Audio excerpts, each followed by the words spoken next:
Hello everyone and welcome back. So far in this Angular Core deep dive course we have been focusing on the Angular view layer. This so far has been all about how to build our views using tree of components with different Angular features. Now what we're going to talk about is the service layer. This is the layer that is going to contact the database and that it's going to interact with the view in order to display data on the screen. This is now a great time to get a new starting point for our section. We're going to head over here to the Angular University repository for this course, the Angular Core Deep Dive course. You can scroll down and confirm that you are in the correct repository, and we're going to head over here to the branch dropdown. This time around we are going to grab this branch, the free services branch. We are going to click into it, and now using here the clone or download button, we can either download this branch as a zip file, or we can head over to our IDE, and in our terminal we can switch branches using the following command: git checkout -b. Let's add here the name of the local branch. That could be anything, but we are going to give it the same name, free-services, and we are going to clone here the free-services remote branch. So once you run this command, you are going to get the new code for this section. Once you have the code installed, we are going to start here our front-end server, and it's very important that you started using npm start and not the ngserve command. After a moment, you should have here your program up and running. Now, before starting with this section, it's important to open a second terminal window, and this time around we are going to run a small HTTP backend server. We are going to do so using the following command: npm run server. You are then going to see here a new server running on port 9000. This is a small REST API server. This is going to allow us to query an actual backend and display the data on the screen using the Angular HTTP service. That's what we are about to do. Now, before going any further, it's important to confirm that your server is working correctly and that you don't have here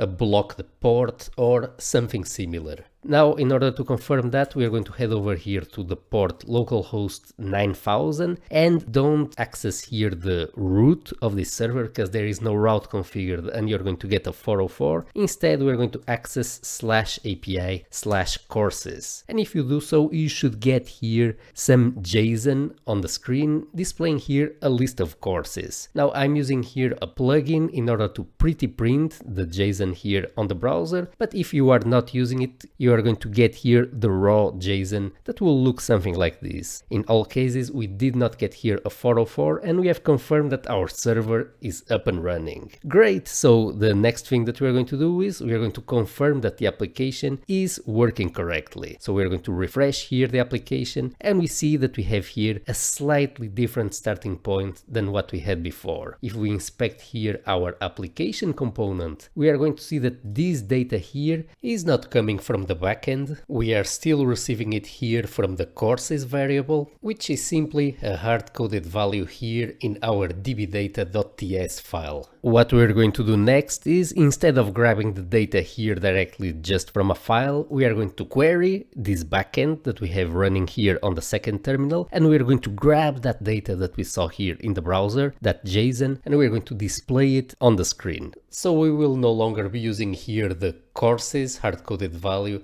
and our application will be a little bit closer to what you will see in practice. Let's then get started with our new Angular services and dependency injection section.